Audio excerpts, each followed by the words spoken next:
اور جنگیں تو اس سے پہلے 3 ہو چکی تھی، بدر بھی ہو گئی تھی، احد بھی ہو گئی تھی، خندق بھی ہو گئی تھی، اور رسول اللہ صلی اللہ علیہ وسلم یہ فرما بھی چکے تھے کہ بس اس کے بعد ہم ہی ان پر حملہ کرنے جائیں گے۔ اس نے پھر پوچھا اسی سلسلے میں اور کہنے لگا فَكَيْفَ كَانَ قِتَالُكُمْ إِيَّاهُ، ان سے جو جنگ لڑی ہے تم نے کیا ہوا ہے اس میں؟ قُلْتُ الْحَرْبُ بَيْنَنَا وَبَيْنَهُ سِجَالٌ، تو میں نے کہا کہ لڑائی ڈول ہے ان کے درمیان اور ہمارے درمیان، يَنَالُ مِنَّا وَنَنَالُ مِنْهُ، کبھی ڈول کو وہ کھینچ لیتے ہیں کبھی ہم کھینچ لیتے ہیں۔ حالانکہ دیکھیے لڑائی جو ہوئی ہے بدر میں مسلمانوں کو فتح ہوئی ہے، احد میں اس اعتبار سے تو فتح ہوئی ہے کہ مدینہ منورہ کی طرف یہ رکن انہوں نے کیا اور چل نہیں پڑے، اور احد میں جو ذرا سی کمزوری ہوئی ہے اس کو یہ تعبیر کر رہے ہیں کہ کبھی اس ڈور کو ہم کھینچ لیتے ہیں کبھی یہ کھینچ لیتے ہیں۔ اور خندق میں مسلمانوں کی فتح، اور احد میں یہ کہہ کے گئے تھے ابو سفیان کہ اگلے سال پھر فلاں مقام پہ جنگ ہوگی، اور رسول اللہ صلی اللہ علیہ وسلم کو یاد تھا اس لیے تشریف لے گئے اگلے سال وہاں پر، اور 3 دن ٹھہرے رہے ہیں کہ آئیں مکہ والے کی جنگ کی بات کریں کوئی جہاد ہو جائے، مگر وہ نہیں آئے، رسول اللہ صلی اللہ علیہ وسلم پھر واپس تشریف لے گئے۔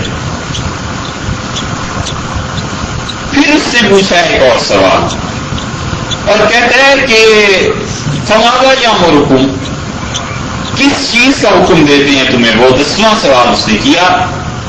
تو میں نے کہا اعبد اللہ وحدہ، وہ یہ فرماتے ہیں کہ ایک اکیلے اللہ کی عبادت کرو، ولا تشرکوا بہ شیئا، اس کے ساتھ شریک کسی کو نہ ٹھہراؤ، واترکوا ما کان یعبد آباؤکم، اور ان کو چھوڑ دو جن کی باپ دادا تمہارے پرستش کرتے تھے۔ یہ تو شریعت کا اصول تھا، توحید تھی، اور سارے کا سارا جھگڑا بنیادی طور پر ان 2 باتوں میں ہی تھا، ایک یہ کہ اللہ کے علاوہ کوئی الہ نہیں ہے، اور ایک یہ کہ مر کے تمہیں تمہارے سوالات تمہاری زندگی کا جواب دینا پڑے گا۔ ان کی سمجھ میں بات نہیں آتی، کہتے تھے یہ کیسے ممکن ہے، کبھی کہتے تھے آباؤنا الاولون، ہمارے باپ دادا وہ کہاں گئے، وہ بھی کیا زندہ ہو جائیں گے، کیا وہ بھی اٹھیں گے؟ اور عاص بن وائل نے تو حد کر دی، حضرت صہیب رضی اللہ عنہ کو پیسے اس نے دینے تھے، اور صہیب رضی اللہ عنہ لوہے کی بھٹی چلاتے تھے، رسول اللہ صلی اللہ علیہ وسلم کے لیے اسلحہ بنایا ہے انہوں نے، اور اسلحہ کیا مطلب جو بھی چیزیں اس زمانے میں ہوتی ہوں گی کہ مکہ مکرمہ کی زندگی میں تھے، تو اس نے عاص بن وائل نے کچھ چیزیں ان سے بنوائی، پھر ان سے کہنے لگا کہ انہوں نے ایک دن تقاضا کیا کہ بھائی مزدوری تو میری دو، کہنے لگا تمہارا ایمان یہی ہے نا کہ اگلے جہان میں زندہ ہوں گے؟ کہا ہاں، کہنے لگا میں بھی ہوں گا، کہا تم بھی ہوگے، کہنے لگا میرے بیٹے بھی ہوں گے، تیرے بیٹے بھی ہوں گے، کہنے لگا تو پھر اگلے جہان میں جب سب کچھ ہوگا تو وہاں آ جانا، وہاں تمہیں دے دیں۔ اور اللہ تعالیٰ نے اس پہ آیات نازل فرمائی ہیں بڑی سخت، اللہ فرماتے ہیں یہ جب ہمارے پاس آئے گا تو پھر یاتینا فردا، اکیلا اٹھا کر ہم سب کے سامنے کھڑا کر لیں، اور اسے اس دن پتا چلے گا کہ کم احسن النتیجہ، کس کی مجلس اچھی جلتی ہے، کس کے بازو ہوتے ہیں ساتھ، اور کس کے بیٹے اس کی مدد کرتے ہیں، مراد یہ ہے وہاں۔ تو یہ اتنے مذاق اڑانے میں جیتا دلیر تھے، اور حقیقت یہ ہے کہ آدمی کی زندگی سے ایک یہ تصور نکل جائے کہ میں نے کسی کے سامنے جواب دینا ہے، پھر جو اس کے جی میں آتا ہے کرتا چلا جاتا ہے، کوئی خوف نہیں رہتا دل۔ اور اس کے برعکس اگر ایک یہ تصور بیٹھ جائے کہ اللہ کے یہاں جا کے جواب دینا ہے، پھر کوئی گناہ بھی نہیں رہتا زندگی میں، آہستہ آہستہ آہستہ آہستہ رفتہ رفتہ انسان کی اصلاح ہوتی چلی جاتی ہے۔ اس نے کہا وَيَأْمُرُنَا بِالصَّلَاةِ، اور وہ نماز کا حکم دیتے ہیں، وَالصِّدْقِ، اور کہتے ہیں سچائی، سچ بات کرو، صاف رہو، وَالْعَفَافِ، اور کہتے ہیں پاک دامن رہو، وَالصِّلَةِ، اور وہ کہتے ہیں رشتہ داری کا تعلق جوڑ کر رکھو۔ رسول اللہ صلی اللہ علیہ وسلم نے اتنا زور دیا ہے اس بات پر کہ آپ نے فرمایا یہ لیلۃ القدر، یہ اس کے متعلق فرمایا کہ اللہ اتنے لوگوں کی مغفرت کا فیصلہ فرما دیتے ہیں، اتنوں کو بخش دیتے ہیں، اور 29 آخری جو شب ہے رمضان کی، اس کے متعلق فرمایا کہ اللہ کہتے ہیں فرشتوں سے حساب لگاؤ کتنے بندے اس رمضان میں بخشے گئے. وہ اللہ کے سامنے جب عدد رکھتے ہیں تو اللہ فرماتے ہیں اتنے اور آج کی رات میں بخش دو. اور سوائے ان کے جنہوں نے اپنی رشتے داری کو توڑ لیا ہو، قطع کر لیا ہو. اس لیے انسان رشتے داری کو جوڑنے میں بس خیال رکھے، اسے نہ توڑے. 3 درجے ہیں اس کے. ایک درجہ رشتے داری کو جوڑنے کا یہ ہے جیسے آنا جانا اٹھنا بیٹھنا یہ ہے، اور ایک ہے بالکل انقطاع کر دینا، نفرت کا ہو جانا. اور ایک ہے بس ٹھیک ہے ملاقات ہو گئی، جہاں ہو گئی کہیں شادی ماتم میں کہیں مل لیے نہ ملے نہ ملے. تو یہ جو تیسرا درجہ ہے یہ توڑنے کے معنی میں نہیں آتا. یہ جو دوسرا درجہ آپ سے عرض کیا دشمنی کے معنی میں، یہ منع کیا گیا ہے کہ ایسے نہ کرو. اور حتیٰ کہ رسول اللہ صلی اللہ علیہ وسلم سے یہ تعلیم دی، آپ نے فرمایا کسی آدمی سے ایسی محبت نہ کرو کہ تمہیں اس کی غلطی پر ٹوکنا پڑ جائے تو تم ٹوک نہ سکو، اور کسی سے ایسی نفرت نہ کرو زندگی میں کہ کل کو تمہیں اس سے فائدہ اٹھانا پڑ جائے تو تم پھر پیچھے ہٹ جاؤ اور اس سے فائدہ نہ اٹھا سکو. تو یہ رشتے داری جوڑ کے رکھنے کی چیز. فقال علی ترجمان، پھر کہنے لگا ترجمان سے، اب اس سے بات چیت شروع کی ہے اپنی. اور دیکھیے اب وہ کہتا ہے سوالات ختم ہوئے تو کہتا ہے کلہو، اس سے کہو، یعنی ابو سفیان رضی اللہ عنہ سے، انی سألتک عن نسبہ، میں نے اس سے پہلا سوال یہ کیا تھا کہ ان کا نسب کیسا ہے. فذکرت انہ فیکم ذو نسب، تم نے کہا ہے کہ بڑے نسب کے آدمی ہیں. وکذالک الرسل تبعث فی نسب قومها، رسول بالکل ایسے ہی ہوتے ہیں، آدمی نسب میں پیدا کیے جاتے ہیں. نبوت سے واقف ہے نا، ہے تو عیسائی بنیادی طور پہ، اور تورات پڑھی بھی ہے، اور ان کے گھرانہ سارا ایسا ہے، اور خود بھی تعلیم یافتہ ہے، اس لیے اسے بالکل تردد نہیں ہوا. اور کفار مکہ کو نبوت کے سرے سے پتہ ہی نہیں تھا. انہوں نے کہا یہ کیسے ممکن ہے کہ بشر پر اللہ کلام نازل کر. تو اس لیے اس نے کہا کہ بالکل کذالک الرسل، رسول جو ہیں وہ اپنی قوم میں عالی نسب ہوتی ہے. آپ دیکھیں اس کی دلیل قرآن کریم میں بھی مل جائے گی. حضرت مریم جب بچے کو لے کے آئی ہیں تو وہ بچے کو دیکھ کے انہوں نے کہا کہ اسے کہاں سے لے آئی؟ یا اخت ہارون، ہارون کی بہن. ما کان ابوک امرأ سوء، تیرا باپ برا آدمی نہیں تھا. وما کانت امک بغیہ، تیری ماں بھی کبھی بری عورت نہیں تھی. جس کی ماں اتنی قابل، اتنی عفیفہ، اتنی پاک دامنہ، جس کا باپ اتنا اچھا، جس کا بھائی اس کی نیکی کی مثال لوگ دنیا میں دیں، اور بہن ایسی حرکت کر لے.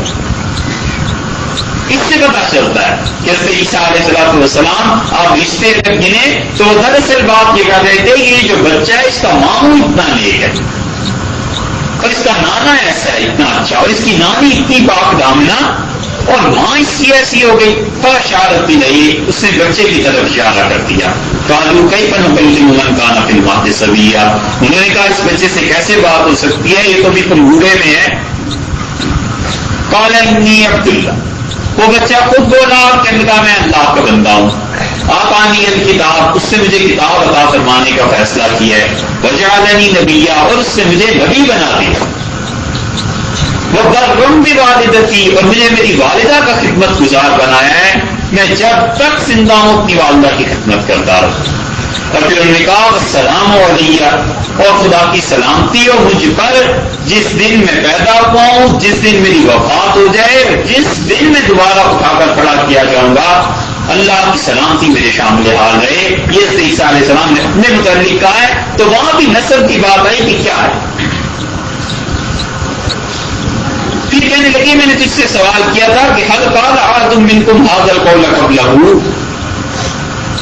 یہ اس سے پہلے بھی خاندان میں کسی نے نبوت کا دعویٰ کیا تھا تو تم نے کہا کہ نہیں. تو میں نے یہ سوال اس لیے پوچھا تھا کہ اگر اس سے پہلے کسی نے کہا ہے لَكُنْتُ رَجُلًا يَتَأَسَّىٰ، تو میرے خیال میں یہ آیا کہ میں کہتا یہ ایسا آدمی ہے جو نقل اتار رہا ہے پچھلوں کی، کہ دادا پر دادا میں کسی نے نبوت کا دعویٰ کیا تھا تو اب اس کے بھی خیال میں جی میں یہی آئی ہے. پھر میں نے تم سے یہ پوچھا کہ اس کے بعد دادا میں کوئی بادشاہ بھی گزرا ہے تو تم نے کہا وہ بھی نہیں. اور یہ وجہ یہ تھی کہ لو کان من آبائہ من ملک، اگر اس کے باپ دادا میں کوئی بادشاہ ہوتا تو میں یہ سمجھتا کہ رجل یطلب ملک ابی، یہ اپنے باپ دادا کی سلطنت پر قبضہ کرنا چاہتا ہے، اس لیے اس نے یہ بات کی ہے۔ پھر میں نے جھوٹ کے متعلق دریافت کیا تو تم نے کہا کہ نہیں، جھوٹ بھی نہیں ہے اس انسان میں۔ تو اس پر میں نے یہ سوچا کہ ہو سکتا ہے کیا یہ ممکن ہے، دیکھو کتنا اچھا جملہ اس نے کہا ہے کافر، اور آخر تک کافر رہا ہے، مگر عقل دیکھو اس کی، کہتا ہے میں نے اس لیے یہ تم سے پوچھا کہ میں نے سوچا یہ کیسے ممکن ہے کہ لم یکرم لیذر الکذب علی الناس، جو آدمی کبھی لوگوں پر جھوٹ نہ بولتا ہو، ویکذب علی اللہ، اللہ پر جھوٹ بول دے، یہ کیسے ممکن؟ یقینا عقل کی بات اس سے۔ رسول اللہ صلی اللہ علیہ وسلم نے کتنی احادیث میں آتا ہے کافروں کے متعلق فرمایا یہ عقل کی بات اس نے کی ہے، حتیٰ کہ شیطان کے متعلق ایک موقع پر فرمایا کہ ہے تو وہ جھوٹا مگر یہ بات اس نے سچی کی ہے۔ آیت الکرسی کے بارے میں شیطان نے کسی سے کہا تھا کہ تم یہ پڑھو گے تو میں قریب نہیں آؤں گا، رسول اللہ صلی اللہ علیہ وسلم نے فرمایا ہے وہ جھوٹا مگر یہ بات اس نے سچی کی ہے۔ پھر کہنے لگا کہ میں نے تم سے پوچھا ہے کہ اس کے متبعین جو ہیں پیچھے چلنے والے غریب ہیں یا رئیس ہے، تو تم نے کہا غریب مسکین ہے۔ تو میں نے سوچ لیا کہ انبیاء علیہ السلام کے ساتھ بالکل ایسے ہی ہوا کرتا ہے کہ ابتدا میں ان کے دست بازو جو بنتے ہیں لوگ وہ اپنے معاشرے کے غریب لوگ ہوتے ہیں، عمرا کا ہاتھ میں نہیں ہوتا، اس لیے کہ انہیں دولت کی موت سے فرصت نہیں ہوتی، وہ ذہن میں جو بیٹھی ہوئی ہوتی ہے دولت کی وہ وہی نہیں ہلنے دیتی اپنی جگہ سے۔ کہتے ہیں پھر میں نے دریافت کیا کہ ان کی تعداد بڑھ رہی ہے، یزیدون بڑھ رہے ہیں یا کم ہو رہے ہیں؟ تو فذکرت انہم یزیدون، تم نے یہ کہا کہ وہ بڑھ رہے ہیں، وکذالک امر الایمان، ایمان کا نقشہ بالکل یہی ہوتا ہے، حین تخالط بشاشۃ القلوب، جب وہ دلوں میں اپنا گھر بنا لیتا ہے پھر وہ کہیں نہیں جاتا۔ ایمان کا حال یہ دن بدن گہرا ہوتا چلا جاتا ہے اور ہر انسان اس میزان پہ اس ترازو پہ اپنے آپ کو تول سکتا ہے۔ آدمی سوچتا رہے، دیکھتا رہے کہ میں دن بدن خدا کی قرب کی طرف چل رہا ہوں یا خدا سے نفرت علیہ باللہ بہت اور دوری ہو رہی ہے۔ اگر خدا کا قرب حاصل ہو رہا ہے، دن بدن اچھا ہی ہو رہا ہے، گناہ کم ہی ہو رہے ہیں، تو اس کا مطلب یہ ہے کہ اللہ نے قبول فرما لیا ہے، خدا نے عاقبت اچھی کرنے کا فیصلہ فرما دیا ہے، شکر کرتا رہے اور پناہ مانگتا رہے اس بات پر کہ یہ بھی نفس کا دھوکہ نہ ہو، شیطان کا دھوکہ نہ ہو۔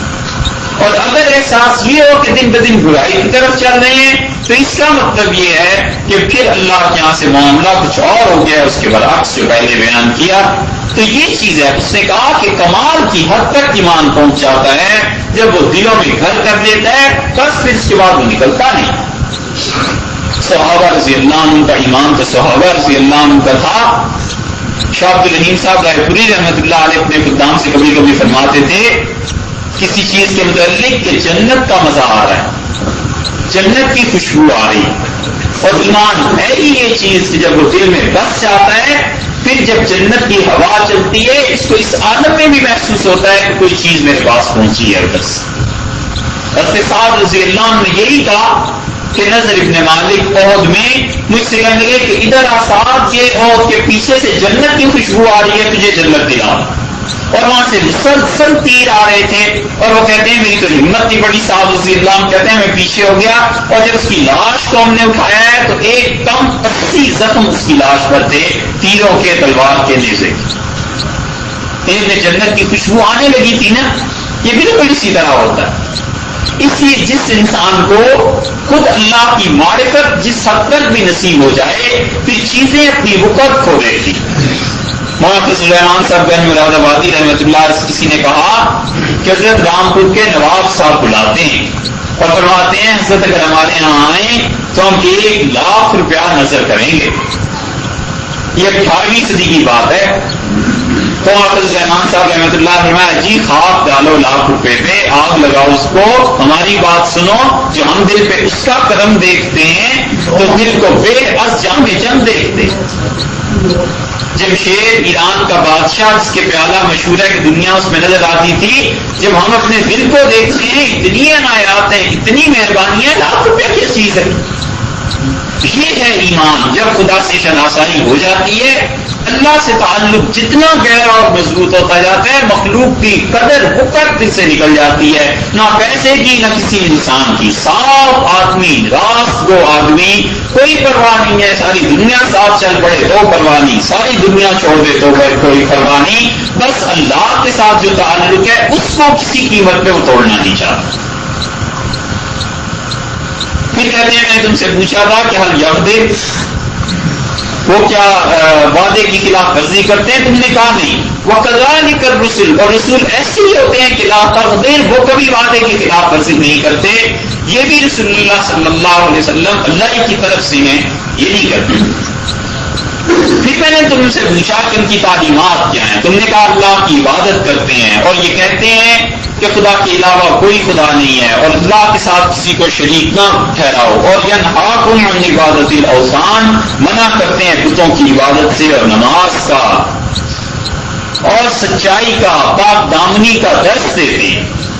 فَإِن كَانَ مَا تَقُولُ حَقًّا، اگر یہ سب سے بات ابو سفیان تم نے سچے دیے ہیں، فَسَيَمْلِكُ مَوْضِعَ قَدَمَيْ هَاتَيْنِ، تو یہ جو میرے پاؤں کے نیچے کی زمین ہے نا، اس کا مالک بھی وہ ایک دن بن جائے گا.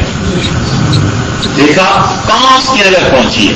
نبوت کے مزاج سے واقف تھا نا، اس نے کہا ایک دن آئے گا جب میرے پاؤں تلے کی زمین کے مالک وہ بن جائیں گے.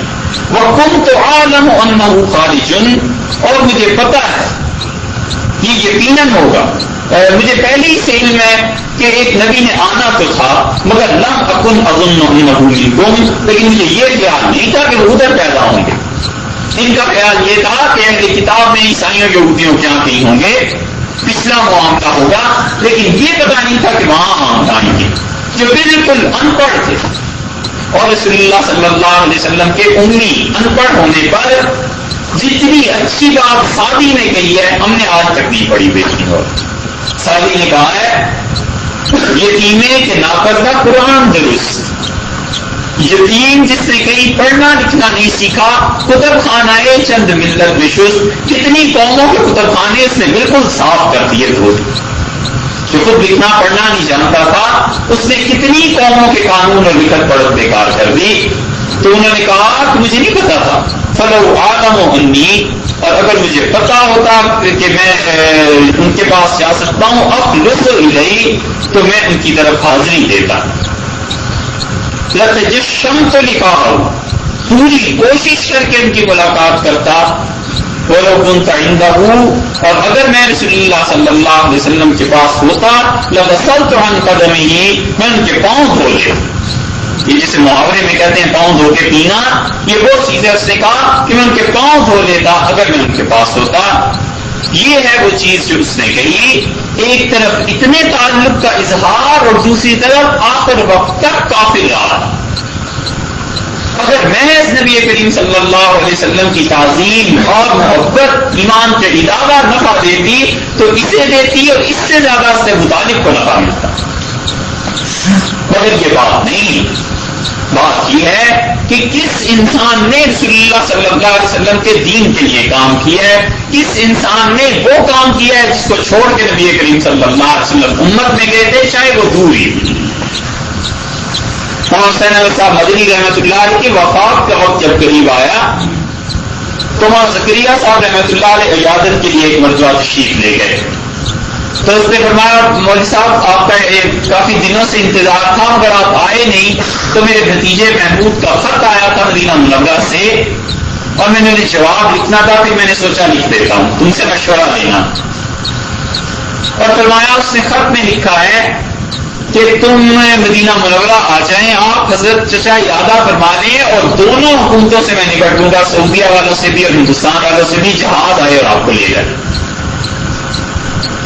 تو اس نے فرمایا ہے تو بہت بڑی عمدہ مدینہ طیبہ کی وفات، لیکن میں نے اسے انکار کر دیا ہے اور میں کہتا ہوں کہ رسول اللہ صلی اللہ علیہ وسلم کے دین کے لیے جتنی خدمت ہندوستان میں رہ کے ہو سکتی ہے مدینہ طیبہ میں نہیں ہو سکتی. تو اس لیے یہاں رہا ہوں کہ اگر اللہ تعالیٰ سے دے دیں تو ہم تک وہی کام کریں دین کا، اور لوگوں کو اللہ کے دین کی طرف بلائیں. یہ وہ چیز ہے. حقیقت میں نبی کریم صلی اللہ علیہ وسلم سے حقیقی محبت کا تقاضا یہی ہے کہ بندہ اس کام کو کرے جس کام پہ رسول اللہ صلی اللہ علیہ وسلم امت کو چھوڑ کر گئے اور انسانیت کی فلاح کے راستے انہوں نے بتایا.